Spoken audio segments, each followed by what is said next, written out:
Good morning everyone! Good morning din sa ating mga kompanyeros and kompanyeras and to all our listeners and followers ng ating podcast On The Road.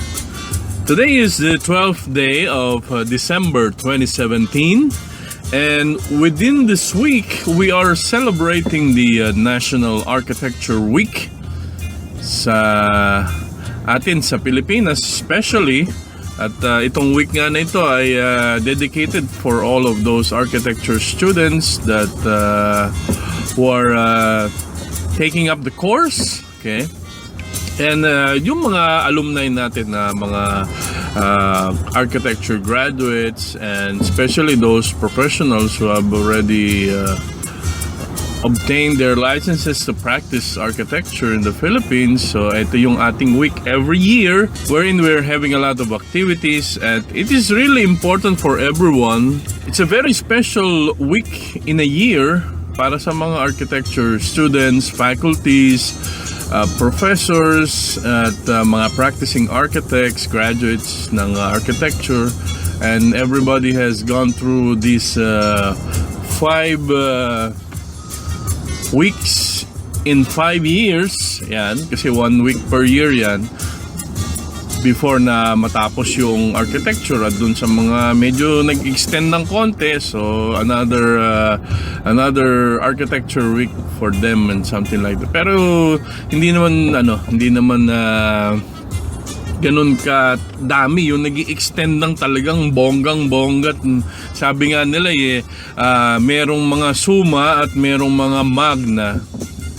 Supposed to be yung summa is for summa cum laude, pero may nagsasabi na sa ibang kurso talagang for various reasons meron talagang mga summa 10 taon sa isang 5-year course, okay? At meron ding magna na hindi magna cum laude kundi magna 9 years sa architecture. So actually there is nothing funny about it kasi syempre we are also looking onto the reasons why the students are not able to make it on time kasi syempre yung expectation versus reality kasi talagang ito kinakailangan nating maintindihan kasi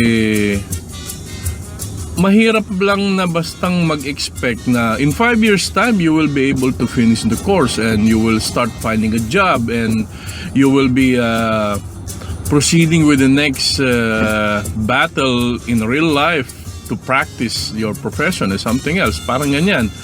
The same way when I enrolled the first year after taking the entrance exam dun sa aking university, that was way back 1995. And as I have mentioned on the previous podcast na dumating yung time dyan na tinanong ng mga kaibigan ng tatay ko at yung mga kakilala niya sa school, yung mga co-faculties niya, nasabi niya, yung anak mo, di ba, architecture ang kukunin niyan sa kolehiyo? Yeah, oo, architecture rin. Ilang taon ba yun? 5 years, ganun. So, 95 up to 2000, ayun. So, within 5 years pala, may architect ka na. But in reality, it doesn't apply like that, as simple as that. Kasi, though we are having a 5-year curriculum, okay, sa ating course, bihira yung nakaka-take agad ng board exam right after graduation. Kasi meron tayong tinatawag dyan na diversified experience wherein meron tayong logbook at itong logbook nito ay may minimum requirements of 3,840 hours during my time and during the earlier times malamang ganun pa rin yata sila ngayon, 3,840 hours pa rin ang minimum. So dun sa mga more than 4,000 hours ang kanilang nailagay sa logbook or 5,000, something like that.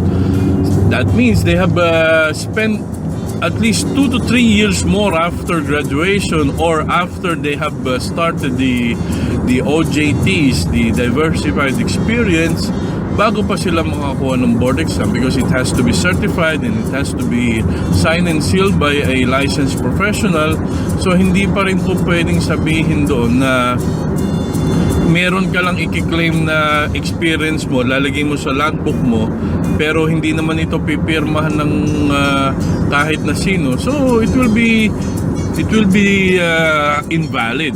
So parang ganun. The same reason when I graduated and I started to look for a job, marami akong na-apply ang trabaho. So money-wise, masasabi natin na nung time na yun, way back in 2000, at yung expectation ng tatay ko na matatapos ko yung kurso ko within the span of 5 years, talagang binuno ko yun. Honestly speaking, talagang yun dugot pawis ang aking pinuhunan dun. Kasi there are so many constraints during my college days. Maraming maraming mga pagsubok na dumating sa aking buhay bilang estudyante. At especially yung pagkukolehiyo, hindi naman yan simpleng bagay lamang. At hindi naman yan masasabi na aral baon lang pwede na. No, it's the tertiary course. Kumbaga ito na yung talagang karera mo na kinakailangan matapos mo to para maka-level up ka doon sa iyong kukuning profession or kung ano yung magiging trabaho mo. So, nandyan yung expectation ng tatay ko to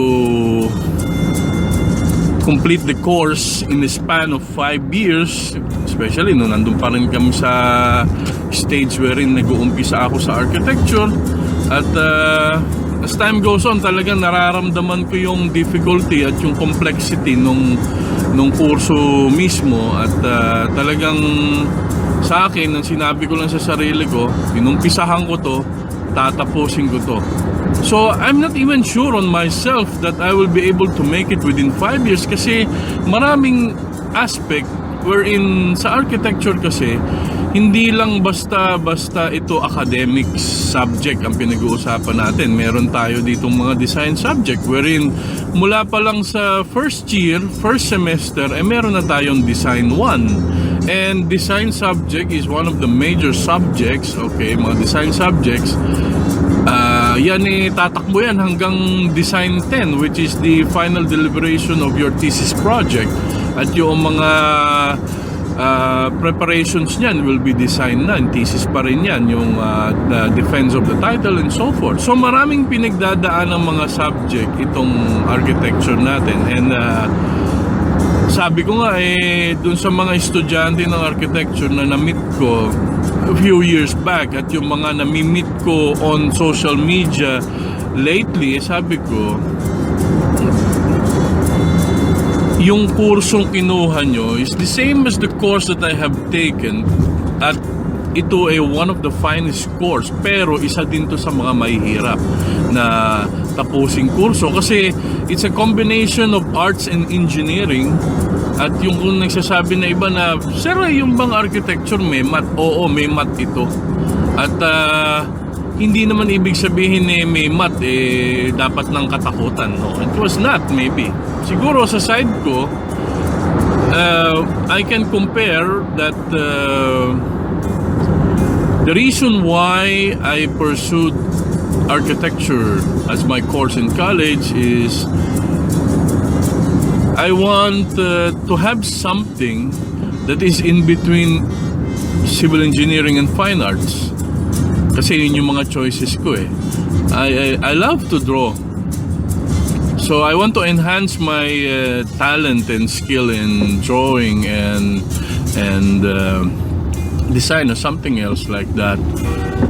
I remember nga, yung grade 3 ako may mga ginagawa na akong mga bahay-bahay noon. I started to draw some bungalow houses way back when I was in 3rd grade. But I didn't realize that I will be an architect someday. Because what I have dreamed about during the elementary days is to be a doctor. But as time goes on, nakikita ko yung financial difficulties ng family ko, and sabi ko hindi po pwede, hindi kakayanin nito na magdoktor. At tsaka parang as time goes on nakikita ko kung saan magi-incline yung aking sarili. So I was torn in between fine arts and civil engineering, as I have said, because yung mga physics subjects, these are the few of the subjects that I love the most. Algebra, mathematics, trigonometry, physics, chemistry, and all of these things. Na meron to sa engineering eh. They use mostly of these subjects on the preparatory engineering. Marami sila niyan. So sabi ko, my interest on these subjects will be the key for me to pursue civil engineering. Kaya lang, napapansin ko din, sabi ko masyadong marami civil engineers, saka hindi naman sila nagdi-design ng architectural na ganito. They are more on structural designing, which is more on analysis and more on computation and something like that. So sabi ko, mawawala yung isang side kung saan this is what I love the most, which is to draw. So yun nga, when I'm about to enter college and preparing myself to take the university entrance exam, so sabi ng tita ko sa registrar na is a distant relative, sabi niya, ano bang gusto ng anak mo? Sabi niya sa tatay ko, sabi niya gusto daw niya ng fine arts, wala naman tayo nandito. Yung second choice niya, civil engineering. Kaya alam, dami naman ng civil engineer dito, ilang daan libo na sila, sabi niya. Ba't hindi na lang siya mag-architecture? Meron kaming architecture dito. Ano ba yun? So, kung yun yung eksaktong equivalent nung gusto niyang mangyari, magdi-design siya, magdo-drawing siya, at the same time, may mga analysis and computation. So, both of these things will be together. At dun sa architecture course na yan, marami silang aaralin dyan kasi nakita ko yung ano niyan, yung syllabus niyan. Sabi nung tita ko sa registrar, meron silang mga item na parang interior designing pa. Meron pa silang landscape architecture. Tapos may mga theory and history of architecture din sila. May parang kumbaga, meron silang world history pero sa architecture. Okay. Tapos meron din silang mga mechanical installations, electrical. So, base dun sa input na nakuha namin, total bagong kurso nga ito sa university natin, pero meron kaming baseline ng curriculum ng architecture dito. At yung ladderized curriculum niya, ito yung sinusundan namin, which is approved by the CHED.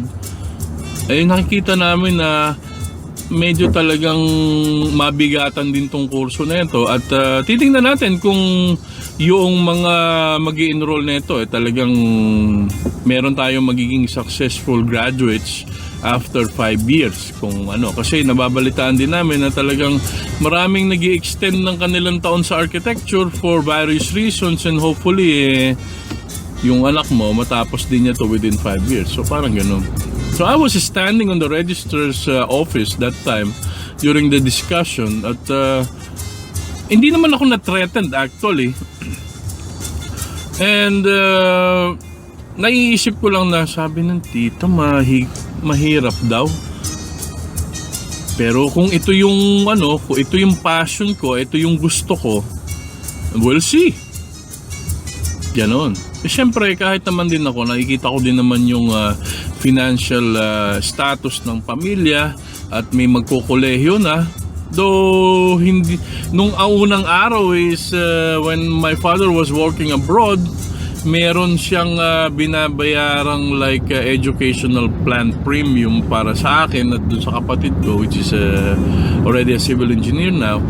Ngayon, dalawa pa lang kami noon na nasa abroad siya, at meron siyang binabayaran na parang educational plan namin kasi in preparation nga yan dun sa sa aming pagkukolehiyo. And he didn't expect that he will have 3 more kids. So we became 5. Okay? So it's not a big deal.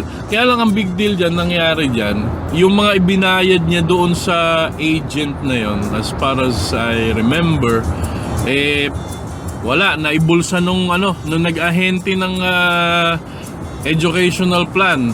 At nung umuwi na yung tatay ko galing sa Saudi Arabia, at gusto na niyang ituloy itong itong educational plan nito, walang pumasok na walang pumasok sa account niya, at yung mga ibinabayad niya doon hindi na natin alam. Hindi ko na din alam kung ano pang story nun. Pero end of the story, wala akong naging educational plan para sa aking pag-aaral sa kolehiyo. Kaya kung ano lang ang meron, yan lang talaga yung pinagtsatsagaan namin. And it so happened that the architecture course was offered on 2 universities dun sa aking city, sa Cabanatuan City. One was offered long time ago dun sa Aurelio University, kung saan yung mga professor namin na mga licensed and registered architects din ay doon sila graduate sa sa Aurelio. Ngayon, nung nag-start sila dito sa aming State University ng architecture course noong 1994, yan yung pinaka-formulation period, at nung 1995 was the first official batch, pero meron kaming nire-respetong kumbaga parang trial batch nung 1994, okay, mga kuya't ate namin. Some of them are already architects, okay, some of them are here sa ating venue in the middle of the desert, at na-meet ko na siya dito, yung isa. And hopefully by the time na magkaroon ng SPLB, na siya, mag-take na siya ng exam, and to be a successful examinee nung kanyang board exam for architecture. Yung iba sa kanila, iba nasa Amerika, yung iba nasa Pilipinas. Some of them did not pursue the career itself, but they graduated. Some of them they didn't push it, okay. Merong isa doon na kaklase din nila, hindi niya tinapos yung architecture, and then he went back to his engineering, and then he took the board and he was now a civil engineer. So parang ganon. Kasi siyempre marami nagtatanong dyan, ano ba yung meron sa architecture na kurso? Di ba puro drawing lang ba yan or what? No, it was not. Just to give you some glimpse of what I remember on the curriculum. Nung kasi yung curriculum namin nun, sabi nila na bago na daw yun ngayon. So may mga additional units na ngayon siguro, at meron na silang additional mga subjects, yan. Tapos yung way of preparing things noon araw na time namin, which is around 22 years back. Just imagine that. 17 years na akong graduate, tapos na nag-enroll ako ng architecture during 1995 was already 22 years back. It's just like yesterday actually. At very memorable tong kurso nito kasi it is not just like yung mga sinatawag nating aral baon, papasok ka lang, hindi naman nag-aaral pero pumapasok. So it's not all about getting your attendance complete. Kasi dito sa architecture, may mga lecture, may mga workshop, meron kaming tinatawag na skis, meron kaming mga plate and so forth. So let me recall, okay, it's 17 minutes past the hour of 7 o'clock, and we're still here on the traffic in Salwa Road. We have not even reached the Mid-Mac Bridge. We're still around 1.5 kilometers from that. At tayo ay patuloy sa ating reminiscing time dito sa National Architecture Week episode ng podcast On The Road. So ito na. Let me recall kung ano yung mga subject na meron kami. As far as I remember, siyempre iba yung na-remember mo sa na-memorize mo. Yung memorize talagang yan, word for word yan. But yung natandaan mo with your memories is something much more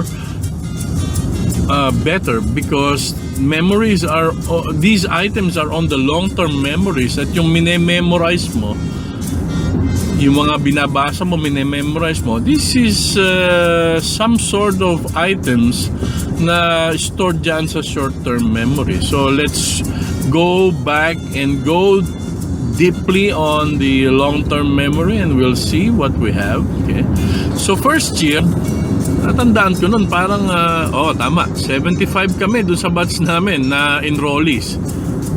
At talagang karambola kami nun sa mga rooms ng university kasi malalaki yung mga classroom doon sa university namin. At kasya naman kami doon sa classroom.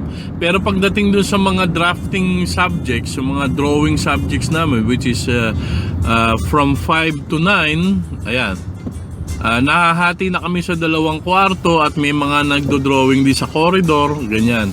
Doon kami nag-drawing noon sa sa drafting tech building. Kasi wala pang facilities noon yung school namin for architecture. At yung mga drafting course naman, hanggang 4 o'clock or 5 o'clock uuwi na sila kasi pag umaga sila. Kami naman, we start our classes from 1 to 9. Yung 1 to 5, yan yung namin, yan yung mga minor subjects namin like English, Filipino, ano pa ba? Though yung mathematics namin 5 units siya, pero we consider that as a minor academic subject kasi ang tinatawag lang namin mga major subjects nun, yung mga design, yung mga AR subjects, AR 103, AR 105. Pag sinabi mong AR 105, ibig sabihin architecture subject first year, okay? Tapos ano yan, first sem, kasi yung 2 parang ano na yun second sem na yun first year, second sem, tapos hanggang sa magiging 10, parang gano'n. So pag sinabi nyo 105, 5 yung units nung na yun, nung mismo subject. Ayun. So meron kami mga ganyan subject na 5 units, 4 units. I remember physics was 4 units, mathematics was 5 units during the first year na amin sa kolehiyo. At talagang kapag bumagsak ang isang estudyante sa mathematics at physics, which is 9 units, talagang delikado na. Nasa bingit na ng expulsion yun. Kasi we have some rulings in the university that a certain number of units that will be considered failed, meron yung expulsion at you will not be able to enter the state university. Although hahayaan ka nilang mag-enroll sa ibang university, pero hindi ka na makaka-enroll doon sa university namin once you failed more than 5 units, okay, at ilang subjects, gano'n. So first year, meron kaming graphics subject, okay, at dyan kami gumagawa ng mga drawings and mga presentation, visual tech. Yan yung ginagawa din namin na isa pa. So yung visual tech, this is more on artistry at yung mga technique. Kaya nga siya visual tech kasi visual technique 1, okay, dyan yung mga gumagamit kami ng mga shade and shadows, dyan ako naka-experience ng iba-ibang klaseng lapis, okay, the different types of pencils that have been used by those students and those architects during their time. Ako kasi ang alam ko lang, may familiar ako sa isang brand ng pencil, which is the blue colored pencil na walang eraser, okay, na black yung pinaka end niya. Meron siyang mga letter like H, F, something like that. So nakikita ko yan dun sa isang bookstore. Sabi ko, mahal to, no? Magkano ba ganito? Sabi niya during the time meron 20 pesos, merong 15 pesos, gano'n. Hindi ko lang alam kung magkano na ngayon yun. But my concern is, bakit merong F, merong B, merong E, okay? Merong HB, okay? Merong H, may mga ganun pa eh. Kaya mga ginagamit ko lang kasi yung kulay dilaw na 1, 2, 3 lang ang number. At hindi ko pa rin naintindihan kung bakit may 1, 2, 3. Basta ang alam ko lang, yung 1, siya, malinaw. Tapos yung 3, yun yung malabo. At mahirap tasahan yung 1 kasi yung 1 nun mabilis maputol, parang ganon. Pero yung 3, matigas yung lead nun. Hanggang doon lang yung pagkakaalam ko pagdating dito sa mga pencils. But when I have taken architecture, at nun yan nagbi-visual tech kami no first year, first sem, which is yung mga shade and shadows using pencil, tapos charcoal drawing, doon ko nakita na, yun pala yun. Kaya pala merong mga ibang mga letters ito. Yun pala yung mga codes niya. And then, dun sa isang bookstore dun sa amin, kumuha ako na isang brochure na pamphlet nitong brand ng pencil na ito. At tapos nakalagay doon sa loob, "Know your pencil," sabi niya. Nakalagay doon sa brochure. I don't know if some of you have encountered the same thing. Meron niya mas small na pamphlet doon na free doon sa mga bookstores. At ini-explain doon sa pamphlet na yon kung para saan yung mga letters doon sa kanilang pencil. So doon ko nabasa na yung B pala, yun yung soft lead, para ito doon sa mga nagdo-drawing ng with shade and shadows. Tapos yung F, which is the fine one, ito yung isa sa matigas na pencil, which is yung pang guidelines, kasi hindi naman po pwedeng yung guidelines mo sabog-sabog yung guhit niya. Talagang dapat ang guidelines pinong-pino siya, na ma-sharp siya, pero hindi siya masyadong madilim, kasi guidelines mo nga lang naman siya. So that is the reason why there is an F and something. So doon ko lang natutunan sa architecture na ganun pala yung reason kung bakit meron tayong mga iba-ibang klaseng pencils. Okay, so as part of the first sem subjects, meron tayo yung mga minor subjects, English, math, and like this. Pero sa mga major subjects natin ng first sem, meron tayong graphics, wherein dyan tayo gagamit ng mga compass and divider. Yan yung natatawa nga ako pag naaalala ko to, kasi during first year, siyempre papasok ka sa university as an architecture student. Tapos nandiyan na yung mga gamit na gagamitin mo, like set squares, pero ang laman niya triangle, and then yung triangular scale, T-square. Tapos meron tayong mga technical pens mula 0.1 hanggang 0.6. Yung iba binibili nila separate, at yung iba binibili nila as a combo. May nagsasabi pa nga na kapag ang technical pen ay binili mo ng individual, matibay. Pag binili mo sa combo, hindi daw. Pero it all depends on how you use it and how you maintain it. Kasi if you're an architecture student and you've been using technical pen, okay, kasi ang technical pen refillable. So talagang one-time investment ito. Talagang mabigat yung investment mo, kasi depende sa paggamit mo, depende sa pag-iingat mo.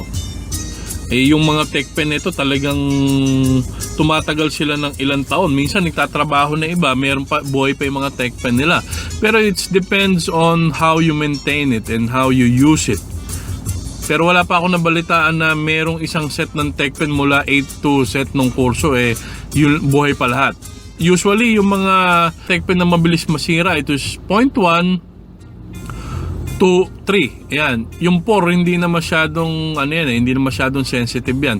1 and 2 was the most sensitive among the tech pen. At kapag halimbawa yan naisulat mo sa mga certain type of paper like parchment paper, lalo na yung 0.1, ang parchment paper coarse yung niya, yung pinaka surface niya, hindi katulad ng tracing paper na parang waxy type siya.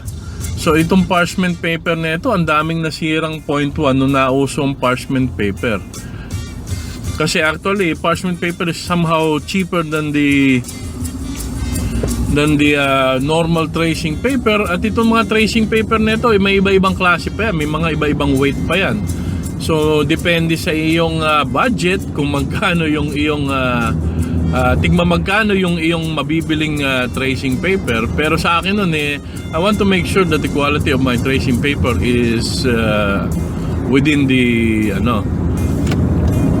standards. Kasi sayang din naman yung dino-drawing ko kapag halimbawa yung tracing paper ko mabilis maloko, tapos may mga kaklase ka pang pasmado yung kamay. Kasi mangyayari maghahati-hati kami sa isang tube. Pag halimbawa yung tracing paper nung araw, kasi meron kaming nabibiling per piraso. Ngayon, kapag bumili kami nung larguhan, yung sa tube, yung naka-roll, hindi yun, meron yun dalawang klase, isang roll saka isang pre-cut. Pag sinabi mong pre-cut, putol-putol na yun. At kung meron siyang 12 pieces per roll, I don't remember, 10 or 12, siguro 12. Ngayon, maghahati-hati na lang kami, pero iisa lang yung tube na lalagyan nun. So, bibili na lang kami nung aming plastic tubes na parang meron kami dala-dalang basoka.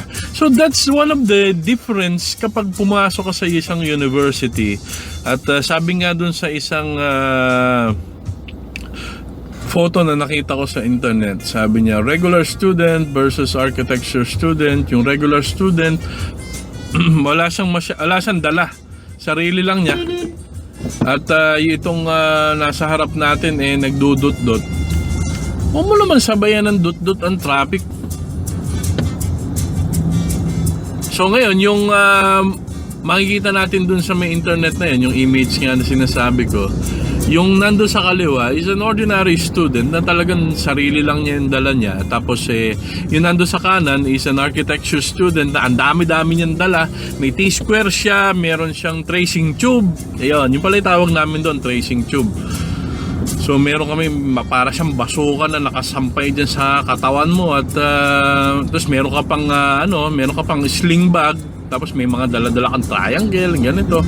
So ngayon, ang dami-dami namin dala sa araw-araw, at ito within the span of 5 years, talagang iniingatan mo tong mga T-square nito kasi they are prone to damages, especially kung nagko-commute ka. Tapos yung mga triangles mo pa and so forth, hanggang sa as time goes on, napapalitan na tong mga consumable nito kasi siyempre nababagsak, nababali, nauupuan. Ngayon, siyempre talagang sibak ang budget pag halimbawa yung gamit mo pa yung naubos. Kasi other than the daily expenses for the pamasahe or baon or something, siyempre bibili pa rin kami ng mga materials namin like tracing paper, watercolor, parchment paper, at ang aming pinakasuking masking tape, cutter, eraser, and yan. Marami kaming mga consumables na part na talaga ng aming weekly budget. Yan. And now we're here at the Jaida Bridge, taking our left turn. Okay. And we'll be moving forward sa ating biyahe papunta sa job site. Okay. 31 minutes past the hour 7 o'clock and we have not even reached halfway through. Ano ba nangyaring yan? This traffic is quite slow dahil siguro maraming tinanghaling gumising or maraming tinatamad bumangon because our temperature now is around 16 degrees. Okay, earlier it was around 13. Okay. At as we move forward dito sa ating biyahe papunta sa job site, we are reminiscing back on the National Architecture Week activities in the Philippines at yung ating kurso na kinuha, which is also Bachelor of Science in Architecture. So yun yan, andyan pa lang tayo sa first year and we still have few more bundles of items to discuss as we move forward. Dito na yan sa may Qatar Bowling Center. We'll be back after a short while.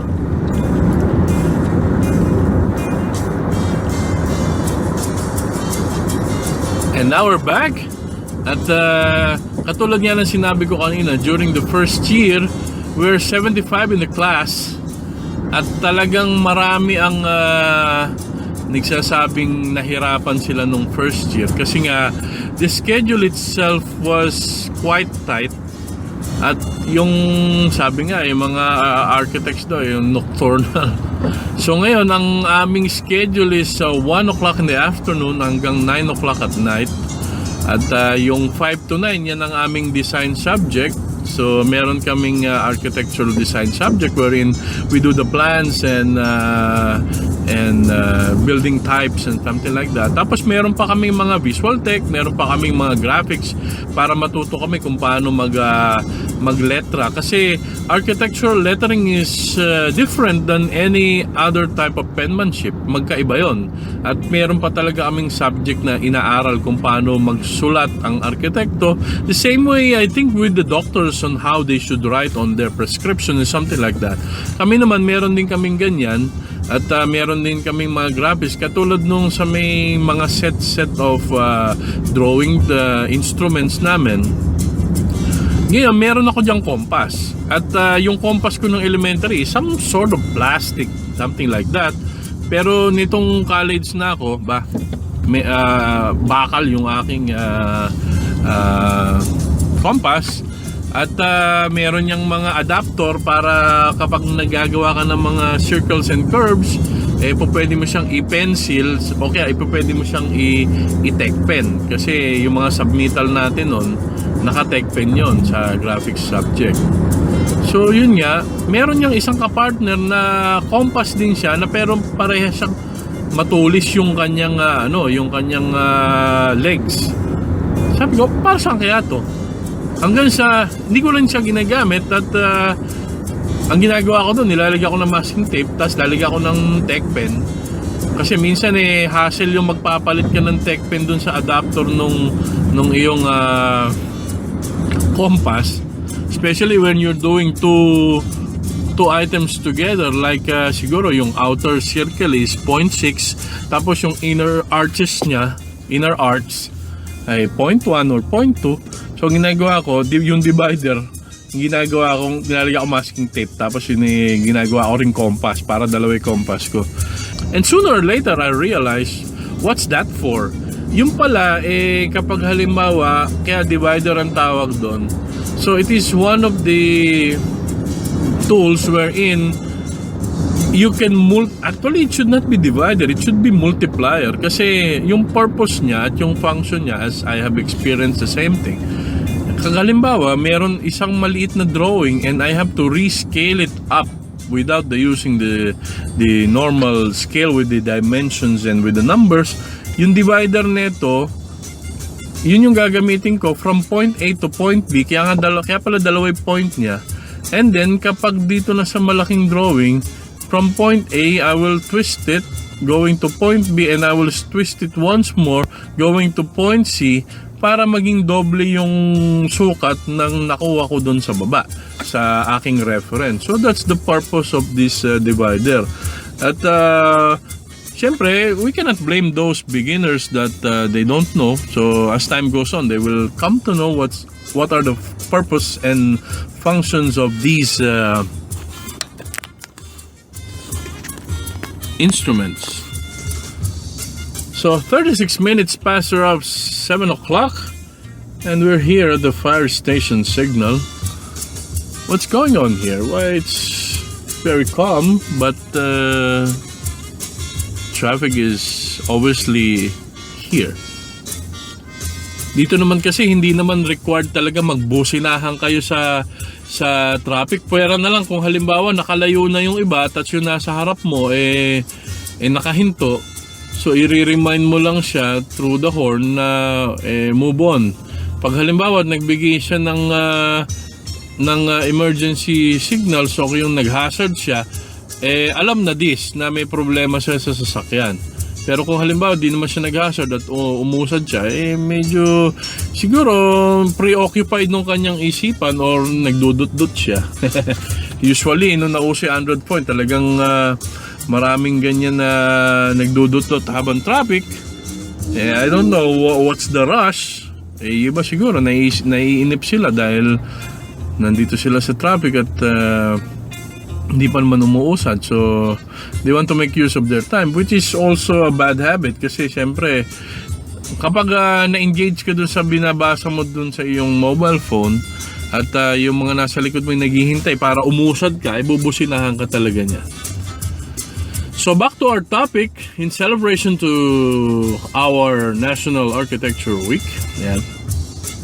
So tumuntong na tayo ng second sem at maraming nalagas kasi sabi nila mahirap daw ang schedule at talagang nahihirapan sila dun sa ating ginagawa kasi sa gabi gumagawa yung mga architecture student kasi it was part of the trend. At the same time yun lang yung suitable time para ikaw ay makapag-concentrate sa iyong design kasi we're not just doing drafting, we are designing. Designing is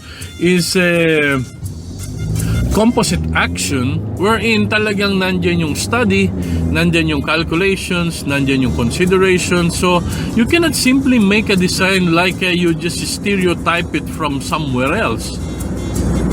Hindi naman po pwedeng gano'n ang pagdidesign na kopya-kopya ka lang and copy-paste and ganito. No, designing, especially kapag ikaw nasa architecture course, meron tayong tinatawag dyan na creative design, and isa sa pride ng arkitekto at bilang nung estudyante pa lang din kami is to call our works as authentic and original creations. Yan yung pinaka-pride namin no, na hindi kami dapat gumaya sa kung saan-saan lang. There will be some references, there will be some inspirations, but yung iyong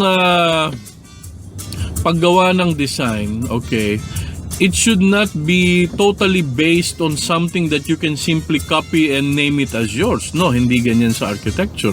Creative design is more on creativity. Creativity is something else that comes within you. At hindi yan masasabi na meron ganong building dun maganda di ganun na lang. So you may modify it, you may get some inspiration from that, but not exactly that you will do the same and claim it that you have done it, that it was your original item. So dyan nga papasok yung level of difference ng creativity ng mga estudyante, especially dun sa architecture course, kasi may mga tinatawag tayong conceptualization, and as I remember during the creative design subjects, meron kaming isang professor dyan, okay, that was on third year pero dun muna tayo sa second year, wherein from the 75, okay, we're screened down to 22, I think, 22. At talagang nahirapan kami noong time na yun kasi yung professor namin sa architectural design subject, yung pinaka major design subject, design 3 and 4, siya rin yung professor namin sa building tech. Kaya nangyayari nun wala. Pag halimbawa ay nagbigay sa amin ng time frame para gawin yung mga design plates namin.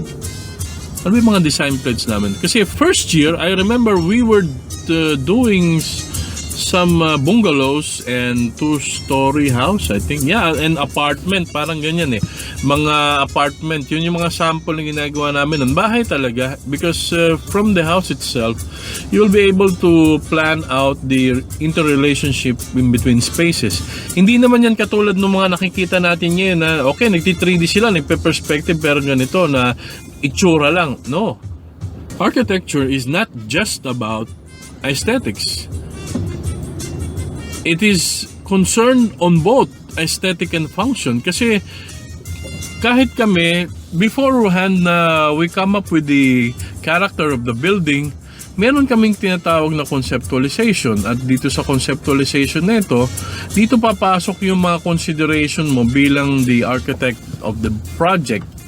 Same thing, nung estudyante tayo, meron tayong mga project na bibigay ng ating professor at yung mga types of buildings na dating hindi design, and then it's up to us to do our research.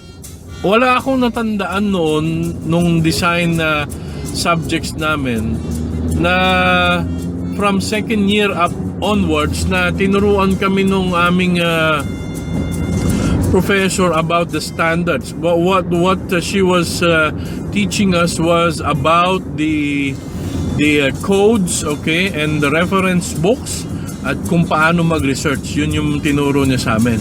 And then yung mga considerations and architectural programming and something like this. So yun nga sinasabi ko na if you are an architecture student and you are listening to this podcast, you must be proud. You must be proud that the course that you are taking will deliver you to your professional aspirations. Kasi anybody can design, anybody can draw, but not everybody can be an architect. Being an architect is one of the noble jobs that was on the market since when? Since decades and centuries ago.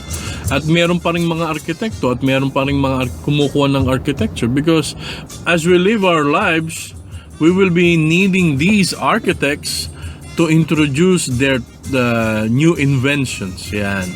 Sinasabi kasi ng iba na yung mga inventor daw, natawag silang inventor kasi may mga invention sila na nagagamit ng tao. So, architects are also inventors because we design habitable structures na kung saan nandyan yung aming consideration to the end user. So, kapag halimbawa ikaw ay architecture student at makikita mo yung pinagkaiba niyan doon sa kumukuha ng ibang course, saka kumukuha ng architecture. Kapag architecture student ka at gumagawa ka ng plate mo, gumagawa ka ng project mo sa school itself, most of the time kapag nagko-conceptualize ka, inilalagay mo yung sarili mo doon sa mismong plano. Na kapag ikaw yung nandun, ano ba yung mga magiging pakiramdam mo kapag dumadaan ka sa ganitong corridor at yung width na nilagay mo is 1.2 meter lang. So meron kang metro habang ikaw ay nagdo-drawing at sinusukat mo yung katawan mo dun sa may passage na dadaanan mo kung ikaw ay comfortable or hindi. So it is part of being an architecture student at dyan mo talaga makikita na from the beginning itself we have been taught about a lot of considerations, especially to our clients as the end user. So yun yung pinagkaiba natin sa ibang mga kurso na sa kanila ang tinitingnan na lang nila is yung yung pinaka tip of the iceberg na nakakapag-design, nakakapag-3D, nakakapag-visualize mo. Visualization can never be equated to architecture. Malaki ang pagkakaiba niyan. Hindi ibig sabihin marunong ka mag 3D architect ka na. So it's a very very wrong impression, okay? At itong impression na ito ay talagang hindi mo masasabing ating dapat paniwalaan at dito tayo magbase ng ating perception sa buhay. And what traffic is here? What is this traffic? Yan. Last time oo nga, dito nga pala tayo last time at itong traffic dito nag-bottleneck dun sa huli. So we'll see where we can go. Okay. At patuloy pa rin ang ating podcast on the road episode with the National Architecture Week. Yan, sa ating mga Throwback Tuesday. Sa ating di ba Thursday ang throwback? Yeah, Thursday. Pero syempre ngayon total traffic. Tuesday traffic, mag-Tuesday throwback na rin tayo since we are celebrating the activities on all of the universities in the Philippines na mayroong architecture course dun sa kanilang curriculum. So ayun na, yung second year natapos na, third year na. Third year, meron kaming bagong professor sa design, okay? At he's one of the multi-talented architects in our place kasi he was a registered master plumber, he was a registered architect, at the same time he's a registered civil engineer, and he was having a masteral in structures. So ngayon, nandyan yung time na nagturo siya dun sa aming university at third year kami nun, and literally he brought out the talents on everyone kasi yung kanyang mode of designing and character, okay, at yung kumbaga sa musika, yung kanyang tempo, he's more on expressionist ang kanyang diskarte. So where is it? Okay, meron dumaan dito na isang ambulance. I think there is some sort of accident somewhere here. That's why it's really slow. And for the last few days, kahapon kasi wala ako dito. I was on my long drive meeting yesterday. At hindi ako dumaan dito. The day before, nandito ako. Nung Saturday, dumaan ako dito. At Yun ang naging problema ko. Kasi nandito sa may Lebanese school at palagi ko tapos nag-merge pa yung to one lane itong nandito sa dinadaanan natin na dating 2 lanes. Ayan. So talagang double bottleneck pala ito. And we will be struggling for this for the next few days. I don't know until when. At yung kabilang side naman hindi pa rin naman talaga ready. So we'll see. So ayan nga, tuloy pa rin tayo sa ating podcast episode for today. 12/12/2017 sa Tuesday. And 10 minutes before 8 o'clock nandito pa rin tayo sa may West Bay area.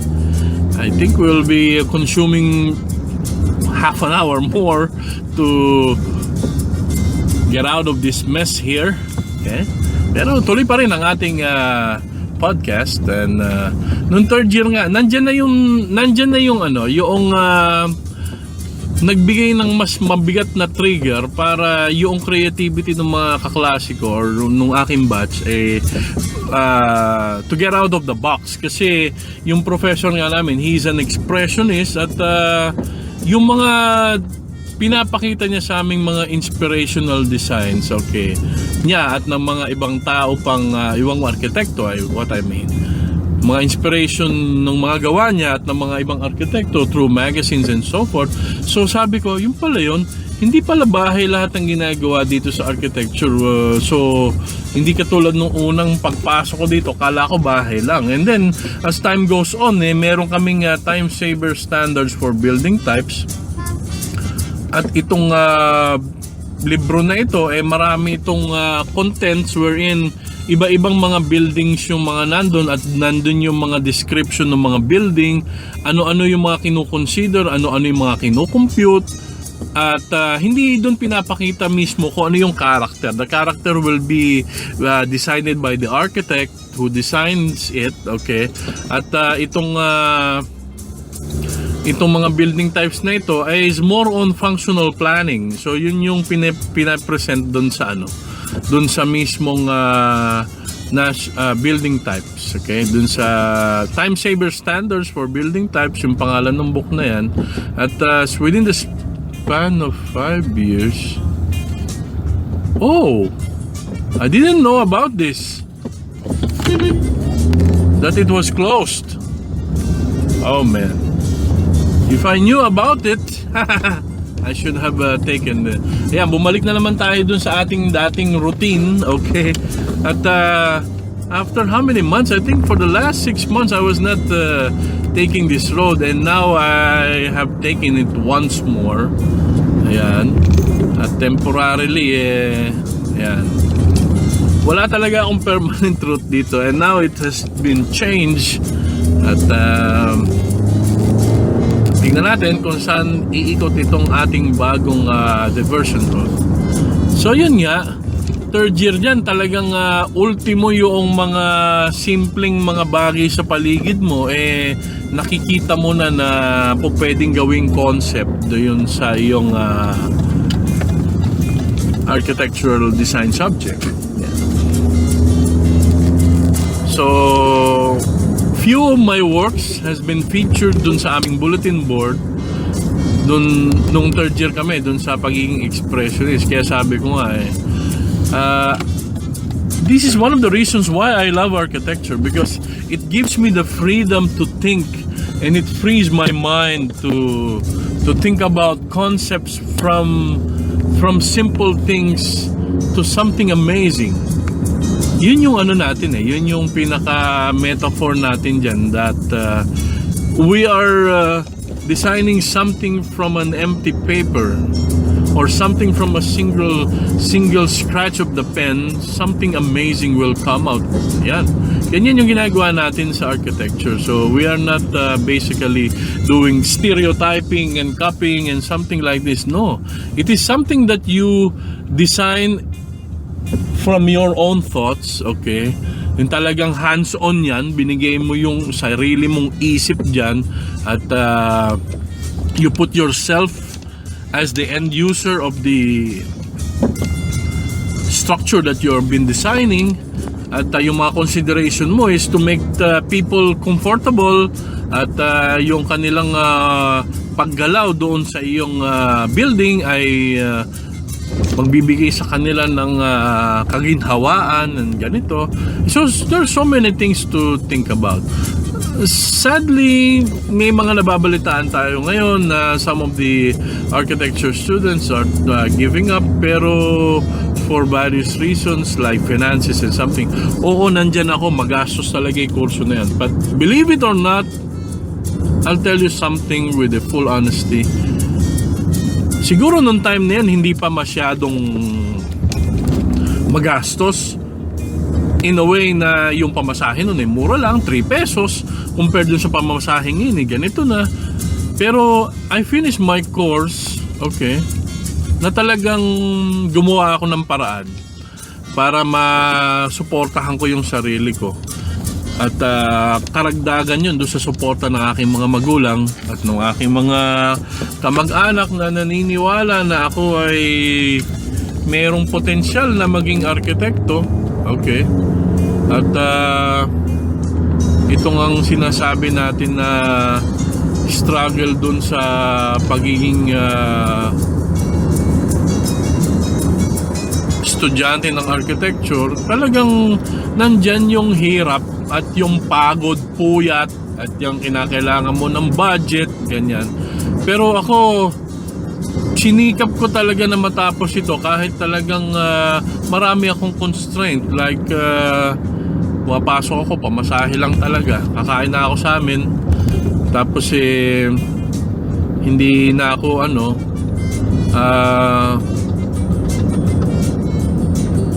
wow, so this is the new diversion road. Well and good. Maganda itong nakita natin ito. Tayo ay namangha dahil yung iniikutan natin ng nakakarang araw ay bukas na. Okay. And okay, this is quite nice. I didn't notice that it will come up like this. But anyway, back to our topic. Yun nga, talagang baon lang pamasahe. At the worst case nga dalawang beses kang sasakay ng tricycle at dalawang beses kang sasakay ng jeep. At ang pamasahe sa tricycle ay 3 pesos, ang pamasahe sa jeep ay 3 pesos, at ang baon ko ay 12 pesos. Talagang I came to the point na yan lang, 12 pesos lang. That was on the second semester of third year. At hanggang dyan lang talaga yung kaya ko kasi yung mga projects ko sa school, yung mga ibang activities dyan, talagang kumukonsumo na ng pera yan. At third year ako, meron na akong yung kapatid ko na civil engineering ang kinukuha, first year na siya. So dalawa na kaming kolehiyo that time at talagang mahirap kasi third year na tapos first year, dalawa na yung kolehiyo, diba? So parehas kami, ganyan yung arrangement namin, talagang pamasahe lang muna. At priority namin na makabili ng mga gagamitin para dun sa mga ibang school projects. Especially sa akin, tracing paper, masking tape, mas mauubos ang pera ko dyan kaysa dun sa makatikim mo ng merienda. So dun sa mga nagsasabi na mahirap ang kurso, talagang wala namang madaling kurso. It will be depending on your perseverance and your will and your willpower at yung kung ano yung mga nagda-drive sa'yo para itong kurso na ito pagpatuloy mo and be inspired. Kasi it's not as always that you have the money, you can complete a course or finish your course. Hindi ibig sabihin na dahil may pera ka makakatapos ka. No, it will be depending on you. At kung sasabihin mo naman na yung mga ibang companies kasi may preference sila ng mga universities, okay, whatever. May mga ganyan talagang mga companies na tumitingin dun sa kanilang mga graduates on reputable school and whatsoever. Pero hindi naman restricted ang mga kurso nito doon lang sa mga sinasabi nilang reputable schools that are within the Manila area. Kasi bakit meron tayong architecture sa ibang probinsya? even from Region 1 hanggang sa ARMM, hanggang doon sa pinakadulo, hanggang Tawi-Tawi. Meron diyang mga universities na like Mindanao State University, nag-offer sila ng architecture. So, hindi lang naman dapat dumepende doon. It all depends on the student himself or herself, how he or she will be dealing with the struggles of the course. Kasi yung architecture course, okay, one of the finest course, okay. At kung sinasabi mo na mahirap ito, at hindi mo pa nasubukan, so how come that you can say that it's difficult pero you haven't tried? At kung halimbawa naman kahit yung pagbe-bake ng cake na kung tutuusin simple lang, okay? At kung ikaw talagang quitter, okay? At yung maliliit na bagay na ganito yung sinusukuan basta-basta lang.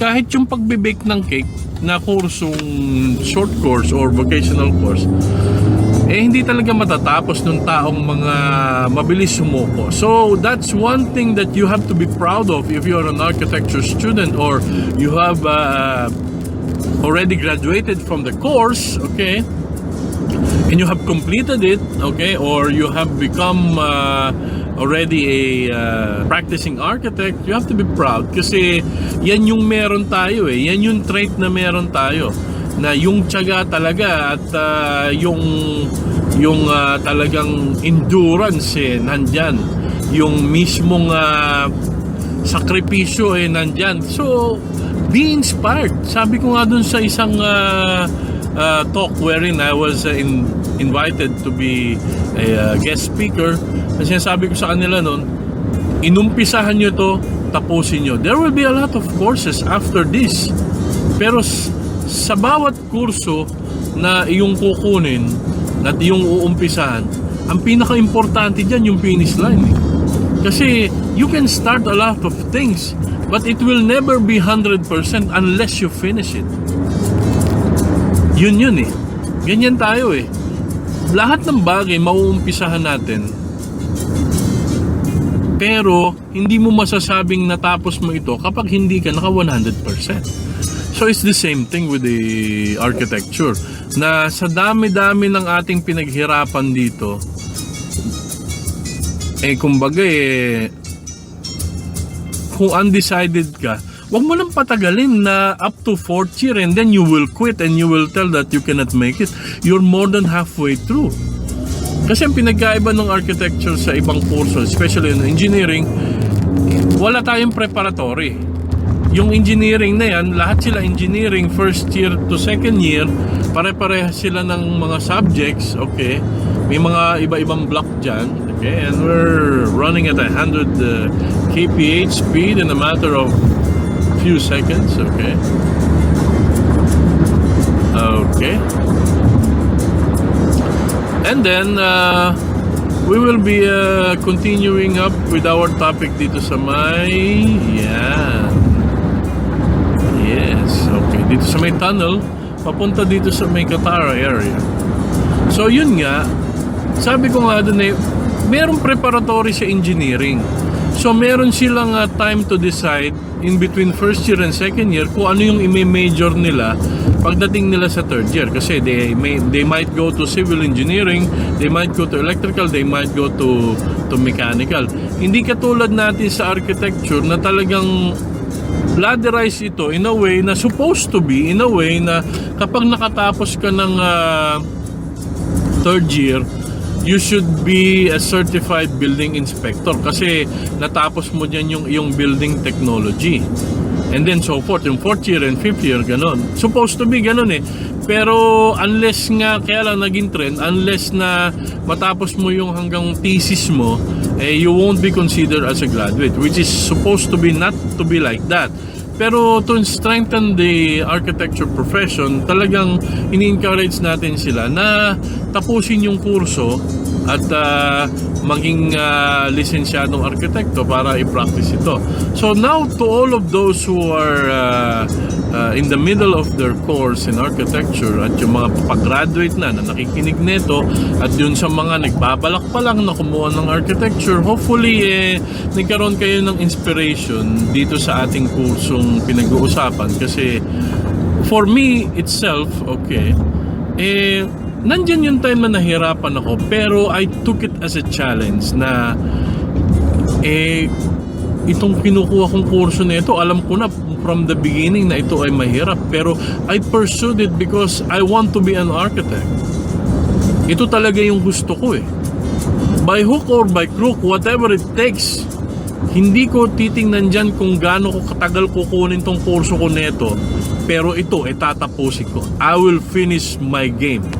That's it. Yun yung masasabi natin dun sa mga estudyante na nagkakaroon sila ng struggle. Let's say that they will not be able to make it within the 5 years kasi nga may mga naging back subject, may naging kapabayaan, mayroon naging pagkukulang, but it's never too late to catch up. It's never too late to pursue what you really wanted, okay? At kung halimbawa talagang wala na sa iyo yung passion at hindi mo na nararamdaman yung excitement to a challenge pag nakakakita ka ng magagandang buildings and something else, you have to assess yourself. Sabi nga yung dugong ARKI, okay, it runs on the blood. Hindi mo masasabi na hindi, nag-quit na ako, matagal na, ganito, hindi ko na alam yan. No, it's still within you. Nasa dugo mo yan. Kumbaga may tatak ka na ng ARKI, tatak ARKI, di ba? The same way we inspired those other people, those other batchmates, okay, mga classmate natin na hindi nag-pursue ng architecture, they're into something else, pero pag nagkakausap-usap kami, sabi ko you still got it. Kinakailangan lang ng konting tune-up, di ba? Kasi yan talaga yung nasa dugo natin yan where that's the difference between us and them, na sila ba pumapasok ba sila ng puyat? Hindi, ARKI lang gumagawa niyan. Kayo ba hanggang alas 4, alas 5 tumitila ako na yung manok gising pa, di ba? Naunahan pa natin yung sunrise at tayo gising pa na tayo gumagawa pa rin ng ating mga projects. So hanggang sa dumating tayo dyan sa 4th year and 5th year, hanggang sa tayo makatapos ng ating course. At thanks God that within the span of 5 years I was able to finish my course. At talagang gumraduate ako nung year 2000 as expected ng tatay ko. Pero sabi nga some of the people or most of the people are just looking after the tip of the iceberg at as the metaphor of success.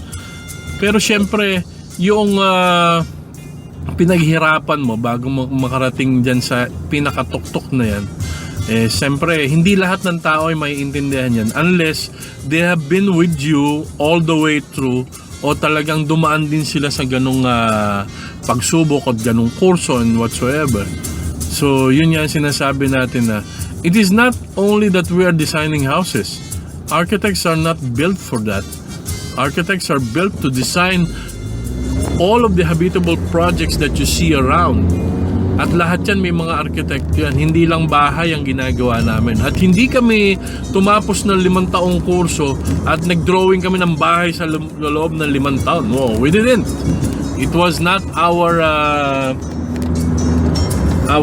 curriculum, na hindi ganyan yung laman ng syllabus namin. We have been into this course and we had 10 semesters of designs from basic houses up to airports, condominiums, ganyan. Even highway architecture also, meron din kami niyang kurso na yan, environmental planning and ganito, marami.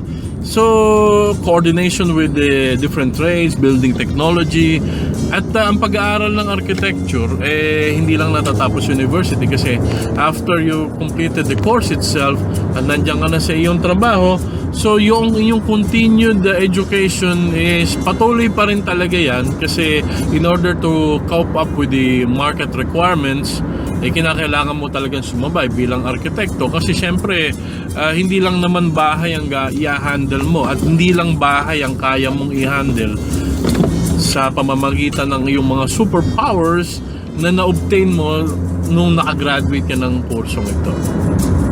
So to give you the conclusion for our celebration of the National Architecture Week, uulitin ko ulit, and I would like to congratulate all of the students of architecture, yung mga faculties, yung mga professor ninyo, which have dedicated their time, their life, and their effort para kayo ay maturuan at may guide kayo kung paano maging arkitekto.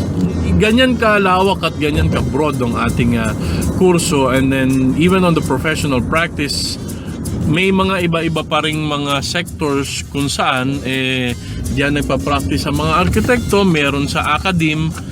Kasi kung walang magtuturo sa mga universities ng architecture at walang architektong magiging professors na talaga magdededicate ng kanilang time sa academe, paano tayo magiging arkitekto kung walang magtuturo sa ating mga professor? So the same way na ganun din sa mga constructions, at meron din tayong mga different type of constructions. Ayan, we just reached the job site actually. At we'll be parking our mobile station here sa tabi ni site engineer. Okay. At as part of the conclusion, yung sinasabi natin na be inspired, kasi syempre tayong mga architecture student, we are the aspirants of the profession. At syempre kung aspirant ka ng profession na ito, the first thing you have to do is to do your best to complete the course, and then complete your diversified experience, pass the board exam, and finally get your title as an architect. At the same time, makapag-umpisa ka ng iyong karera bilang isang professional, and then to inspire a lot of people and inspire all of those students who are taking up the same course, na itong kurso natin is very important on building the nation. So 12 minutes past your 8 o'clock due to the traffic. Well, we are around 12 minutes behind our schedule. Pero at least andito na rin tayo sa job site. So thank you very much to all of you who have listened to our podcast episode for today, inspired by our National Architecture Week. At dun sa ating mga estudyante ng architecture at mga graduates, okay, mga co-architects, especially dun sa mga nasa academe na ating mga kompanyeros and kompanyeras, maraming salamat po sa inyong lahat, and we hope that you will be continuously blessed with the patience, understanding, and perseverance to teach our students and let them understand that how important it is to be an architect. And with all of these things, God bless us all, and have a nice midweek to everyone. Thank you very much for listening to our podcast on the road episode today, 12/12/17.